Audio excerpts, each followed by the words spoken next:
थे तब देश में और ही उमंग था, बड़ा उत्साह था, खास करके नौजवानों में। और उसका कारण ये था कि 250 साल तक जिन्होंने हम पर राज किया था ना, उस यूके को पीछे छोड़कर के हम 5 बने थे। लेकिन अब 4 बनने का आनंद जितना होना चाहिए उससे ज्यादा 3 कब बनोगे इसका दबाव बढ़ रहा है। अब देश इंतजार करने को तैयार नहीं है, और अगर किसी ने इंतजार करने के लिए कहा तो पीछे से नारा आता है, मोदी है तो मुमकिन है।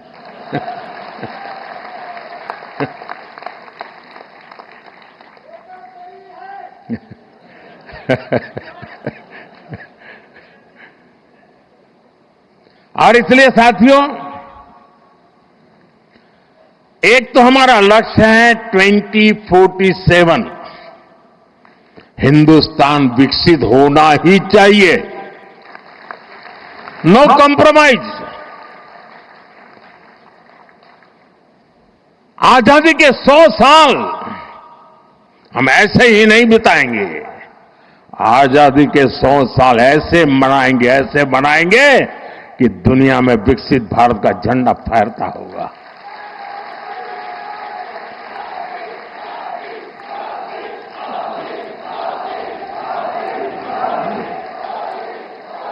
अब कल्पना कीजिए, 1920, 25, 30, 40, 42 उस कालखंड में चाहे भगत सिंह हो, सुखदेव हो, राजगुरु हो, नेताजी सुभाष बाबू हो, वीर सावरकर हो, श्यामजी कृष्ण वर्मा हो, महात्मा गांधी हो, सरदार पटेल हो, इन सब ने जो भाव पैदा किया था और देश के जन मन में आजादी की ललक न होती, आजादी के लिए जीने मरने की प्रतिबद्धता न होती, आजादी के लिए सहन करने की इच्छा शक्ति न होती, तो शायद 1947 में आजादी नहीं मिलती।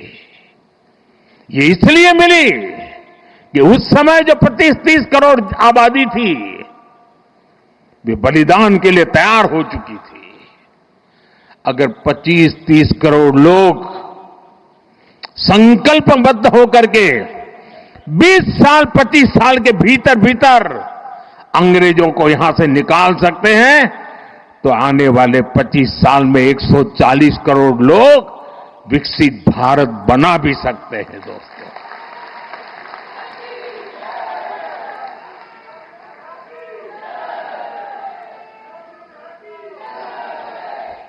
और इसलिए 2030 में जब गुजरात के 75 वर्ष होंगे, मैं समझता हूं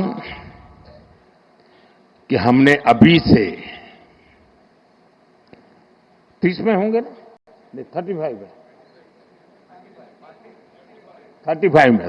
में जब गुजरात के 75 वर्ष होंगे, हमने अभी से नेक्स्ट 10 ईयर का पहले एक प्लान बनाना चाहिए कि जब गुजरात के 75 होंगे तब गुजरात यहां पहुंचेगा, उद्योग में यहां होगा, खेती में यहां होगा, शिक्षा में यहां होगा, खेलकूद में यहां होगा।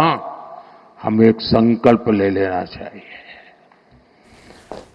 और जब गुजरात यहाँ पर क्राइम कंट्रोल को हाईटेक बनाने की सरकार की मंशा अफसरशाही की लापरवाही की भेंट चढ़ती दिख रही है। शाहपुरा थाने में लाखों की लागत से खरीदी गई मोबाइल इन्वेस्टिगेशन यूनिट धूल फांक रही है। न ड्राइवर है, न जिम्मेदार अफसरों को परवाह। नतीजा ये कि जांच के लिए खरीदे गए वाहन अब शोपीस बन गए हैं। तकनीक से अपराध पर नकेल कसने का सपना कागजों में दम तोड़ रहा है और सरकारी राजस्व के साथ जनता का भरोसा भी लूटा जा रहा है।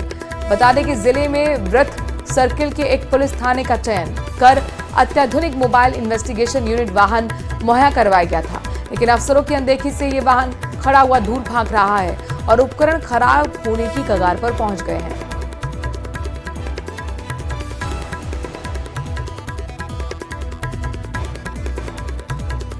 खबर दौसा से है। नौतपा चल रहा है और गर्मी के साइड इफेक्ट भी सामने आने लगे हैं।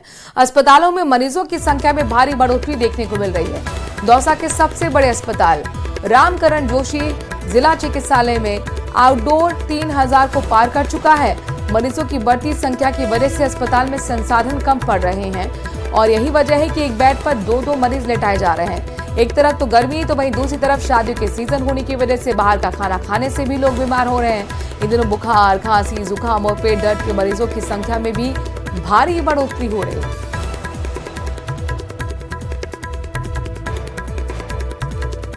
3000 प्लस चल रहा है और थोड़ा सा भी गर्मी का मौसम भी है और शादी समारोह में खान पान के कारण बुखार और पेट दर्द और दस्त के पेशेंट आ रहे हैं। जैसा कि हम देख रहे हैं पिछले 15 दिन से तापमान में लगातार वृद्धि होती जा रही है और गर्मी का जो मौसम है उसमें हम लोगों को कोशिश ये करनी चाहिए कि हमारे सारे कार्य हमें सुबह और शाम में ही कार्य करने चाहिए। दिन में 12 से 5 जब तापमान अपने अधिकतम स्तर पर हो उस समय यदि आवश्यक नहीं हो तो घर से बाहर न निकले। सरकार ने आमजन को बेहतर चिकित्सा सुविधाएं उपलब्ध कराने के लिए शहरी क्षेत्र में शहरी आयुष्मान आरोग्य मंदिर संचालित किए हैं, जहां एजेंसी के माध्यम से 7 लोगों का स्टाफ भी लगाया गया है। लेकिन हाउसिंग बोर्ड में संचालित शहरी आयुष्मान आरोग्य मंदिर में प्रभारी ड्यूटी डॉक्टर की मनमानी के चलते आमजन को चिकित्सा सुविधा नहीं मिल पा रही है।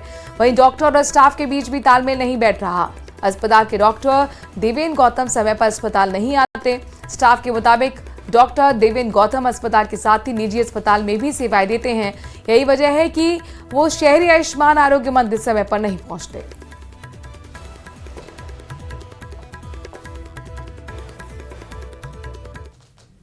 यहाँ पे कोई चेक करने आता है तो वो हमारी परेशानी थोड़ी, हम थोड़ी बुलाते हैं किसी को चेक करने। तो डॉक्टर हमारे माथे आता है कि तुम लोग मेरी कंप्लेन दर्ज कर रहे हो, हम क्यों करेंगे दर्ज, और हमको परेशान करता है बिना मतलब में। किस तरह की कहता है कि कमरे में मत बैठो, टाइम से आओ, तो टाइम से आता नहीं और हम 8 बजे पहुँच जाते तब भी हमसे बदतमीजी करता है। यहाँ पर पहले भी कई शिकायतें आई थी कि डॉक्टर साहब यहाँ बैठते नहीं है। डॉक्टर साहब यहाँ बैठते नहीं है, सेंटर में काम करते हैं, 2 घंटे के लिए आते हैं यहाँ पे। और जयपुर से ब्रेकिंग न्यूज आपको बताते हैं। जयपुर हेरिटेज की कार्यवाहक मेयर का कार्यकाल बढ़ा दिया गया है।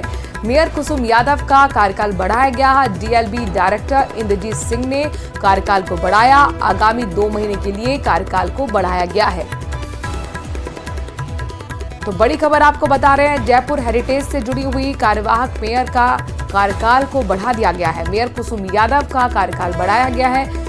डीएलबी डायरेक्टर इंद्रजीत सिंह ने कार्यकाल को बढ़ाया और 2 महीने के लिए कार्यकाल को बढ़ाया गया। कुसुम यादव पहले से लगातार विवादों में भी रही हैं। इनका मसला कोर्ट तक जहां पहुंचा और अब ये जानकारी निकलकर सामने आ रही कुसुम यादव को लेकर, जो कि जयपुर हेरिटेज की कार्यवाहक मेयर हैं, उनके कार्यकाल को बढ़ा दिया गया है।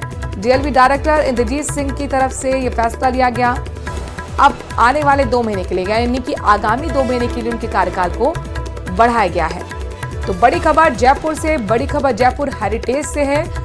जयपुर हेरिटेज की कार्यवाहक मेयर कुसुम यादव के कार्यकाल को 2 महीने के लिए बढ़ाया गया है।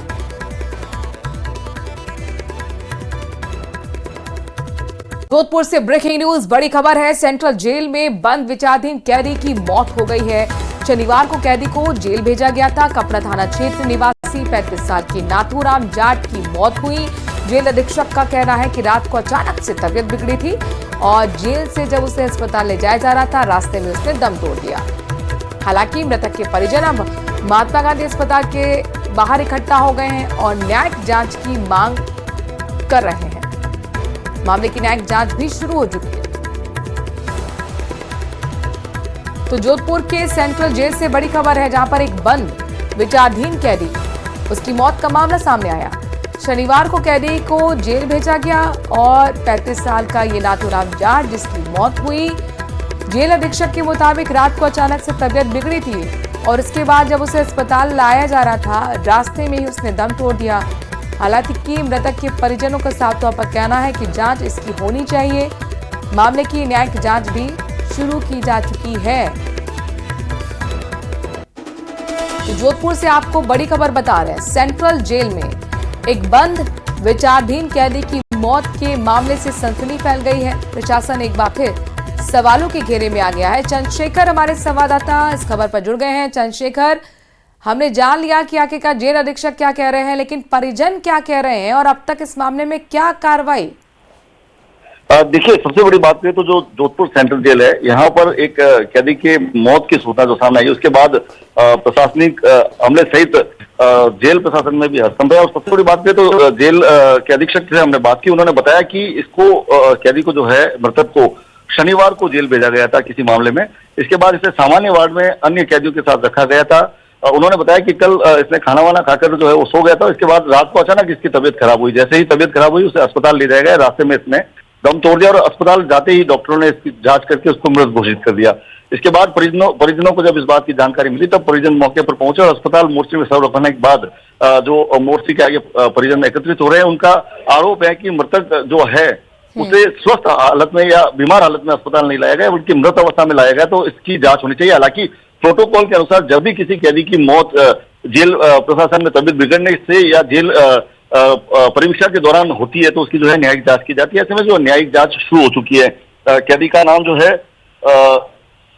नाथुराम जाट, जो कि कापाड़ा निवासी 35 वर्ष बताया जा रहा है। फिलहाल अगर बात करें तो इस मामले में जो जुडिशियल जांच जो है स्टार्ट हो चुकी है। वहां पर मोर्चे के बाहर जुडिशियल अधिकारी और तमाम जेल के प्रशासनिक अधिकारी पहुंच चुके हैं और अब जो है इस मामले की जो है जांच शुरू की गई है। जी, बहुत बहुत शुक्रिया चंद्रशेखर, तमाम जानकारी हम तक पहुंचाने के लिए।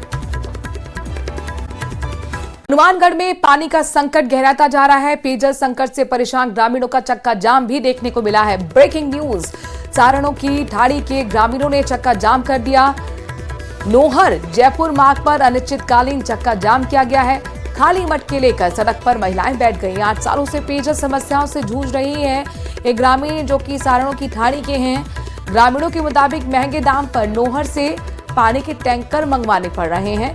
भीषण गर्मी में कई किलोमीटर सिर पर पानी ढोने के लिए महिलाएं मजबूर हैं। जिला कलेक्टर से इसको लेकर, अधिकारियों को लेकर, इन सभी से यानी कि जिम्मेदार महकमे से भी गुहार लगाई है ग्रामीणों की तरफ से, लेकिन कोई स्थिति में सुधार नहीं हुआ।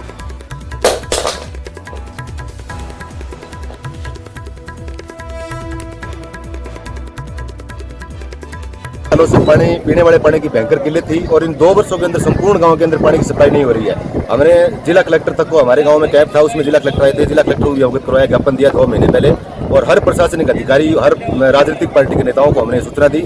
लेकिन फिर भी इतनी धूप भरी गर्मी के अंदर भी पानी, पीने वाला पानी नहीं मिल रहा है। गाँव के लोग नहर से 1200-1300 रुपये में खारा पानी पीने पर मजबूर है और वो खारा पानी भी इतना बेकार आ रहा है जिससे लोगों के दस्त की, उल्टी की शिकायत हो रही है और पूरा गांव बीमार हो रहा है। आज हमने प्रशासन को 10 दिन पहले अल्टीमेट किया था। उस अल्टीमेट के दौरान चक्का जाम किया था, जो अब चक्का जाम जारी है 9 बजे से और अनिश्चितकालीन के लिए चक्का जाम रहेगा। अभी तक हमारे पास कोई प्रशासनिक अधिकारी पहुंचा नहीं है। जब तक हमारी बातें, मांगी पूरी नहीं होती है, तब तक आंदोलन जारी रहेगा।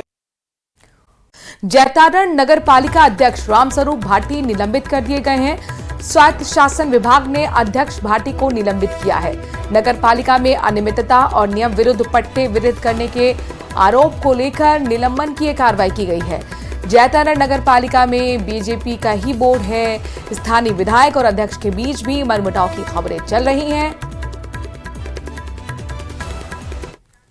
श्याम चौधरी हमारे संवाददाता इस खबर पर ज्यादा जानकारी के साथ जुड़ गए हैं।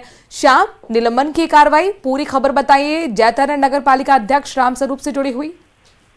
जी बिल्कुल, ये बिहार जिले के जैतारण नगर पालिका का मामला है, जहां पर 90A और प्लान के लेआउट के मामले को लेकर नगर पालिका अध्यक्ष रामस्वरूप भाटी को निलंबित किया गया है।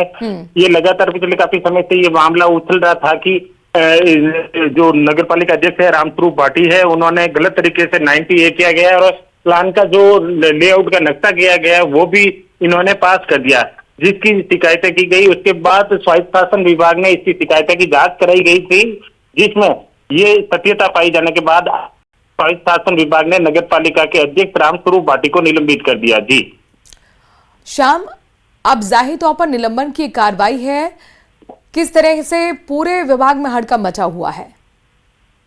जी बिल्कुल, ये नियमन ये जो नगर पालिका अध्यक्ष को निलंबित किया गया है, ये काफी लंबे समय से ये बात विवादों में चल रही थी कि इनके द्वारा 90A जो एक प्लान के लेआउट का नक्शा गलत पास किया गया और 90A गलत किया गया, जिसको लेकर ये चल रहा था। सबसे बड़ी बात है कि ये जैतारण नगर पालिका का जो बोर्ड है वो भाजपा का ही बोर्ड है और भाजपा के ही रामस्वरूप भाटी है जो नगर पालिका अध्यक्ष पद पर काबिज है। और जैतारण में समाज कल्याण मंत्री अविनाश गहलोत है जो जैतारण विधानसभा से विधायक है और राज्य सरकार में कैबिनेट मंत्री भी है। पता है, ये भी चाह रहे हैं कि इनके दोनों के बीच में कई थोड़ी बहुत मनमुटाव की बात से खबरें भी सामने आ रही है। हालांकि अभी तक स्पष्ट ये नहीं है कि इनकी दो मनमुटाव की वजह से हुआ है ये क्या मामला है, लेकिन ये जरूर है कि जो 86 हल्कों में चर्चा है कि इन दोनों की मनमुटाव की वजह से आखिर सभापति पर ये गाज गिरी है। जी शुक्रिया श्याम, तमाम जानकारी हम तक पहुंचाने के लिए, इस खबर को समझाने के लिए। हमारे संवाददाता बताते हुए कि इस वक्त पूरे विभाग में हड़कंप मचा हुआ है। नियम विरुद्ध दुपट्टे वितरित करने के आरोप में नगरपालिका के अध्यक्ष नप गए और सस्पेंशन की कार्रवाई जैतारण नगरपालिका अध्यक्ष रामस्वरूप भाटी के खिलाफ की गई है।